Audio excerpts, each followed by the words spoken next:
दोस्तों आज हम रिलायंस कम्युनिकेशन लिमिटेड कंपनी के बारे में बात करने वाले हैं क्योंकि इस कंपनी से शानदार अपडेट निकल कर आ रही है जिसके बाद इस कंपनी में हमें तेज़ी देखने को मिल सकती है और साथ में इस कंपनी में जो गिरावट हो रही है 6 महीने से उसकी वजह को भी देखने वाले हैं। साथ में इस कंपनी को हम फाइनेंशियली फंडामेंटली देखेंगे। इस समय में कंपनी में बाय सेल होल्ड क्या करना चाहिए और कंपनी का नेक्स्ट टारगेट प्राइस कहाँ तक जा सकता है।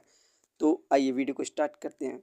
दोस्तों रिलायंस कम्युनिकेशन लिमिटेड कंपनी का शेयर प्राइस अभी 1 रुपये 8 पैसे चल रहा है। आज के दिन इस कंपनी में हमें 0% के रिटर्न्स देखने को मिल रहे हैं। वहीं पे 5 साल में इस कंपनी में ज़बरदस्त गिरावट देखने को मिली, लगभग 47.32% की। 5 साल पहले इस कंपनी का हाईएस्ट प्राइस 4 रुपये 25 पैसे था। उसके बाद ज़बरदस्त गिरावट देखने को मिल रही है। इस कंपनी का सपोर्टिंग रेजिस्टेंस 1 रुपये 5 पैसे है। इस लेवल पर न्यू इन्वेस्टर और शेयर होल्डर्स बाय कर सकते हैं और अच्छे खासे रिटर्न प्राप्त कर सकते हैं। दोस्तों पहले इस कंपनी के हम बैड न्यूज़ को देखते हैं। यहाँ पर ईडी के द्वारा छानबीन में मनी लॉन्ड्रिंग केस और बैंक के साथ फ्रॉड करने के आरोप में अनिल अंबानी की 1454 करोड़ की यहाँ पर प्रॉपर्टी को जब्त कर लिया है, जिसमें प्रॉपर्टी में शामिल Dhirubhai Ambani knowledge city, millennium business park in Navi Mumbai, ऐसे कई सारी प्रॉपर्टीज है जिसे मनी लॉन्ड्रिंग एंड बैंक के साथ फ्रॉड करने के आरोप में जब्त कर लिया है। अभी इस पिछले ही month prevention of money laundering act यानी पीएमएलए के तहत अभी तक ईडी के द्वारा पिछले महीने 7,545 करोड़ की प्रॉपर्टी जब्त की गई थी। टोटल यहाँ पर 8,997 करोड़ की यहाँ पर ईडी के द्वारा छानबीन में प्रॉपर्टी जब्त करी जा चुकी है।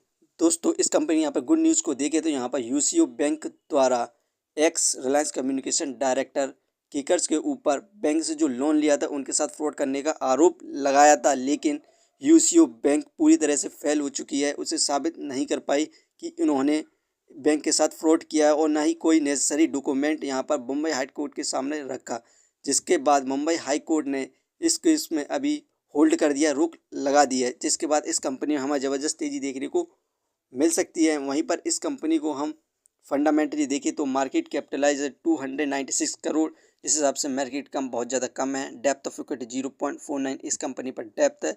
ये कंपनी 2019 में एक बैंकरप्ट कंपनी हो गई थी। रिटर्न ऑफ इक्विटी 0.22%, ये हमें पर ईयर 1% के रिटर्न्स भी नहीं दे रही है। अर्निंग पर शेयर -36.67 नेगेटिव में चल रहा है, डिविडेंड दे नहीं रही है। बुक वैल्यू -349.79, ये शेयर इस समय हमें बुक वैल्यू से बहुत ज़्यादा हाई प्राइस पर मिल रहा है। इसकी बुक वैल्यू नेगेटिव में चल रही है। Face value 5।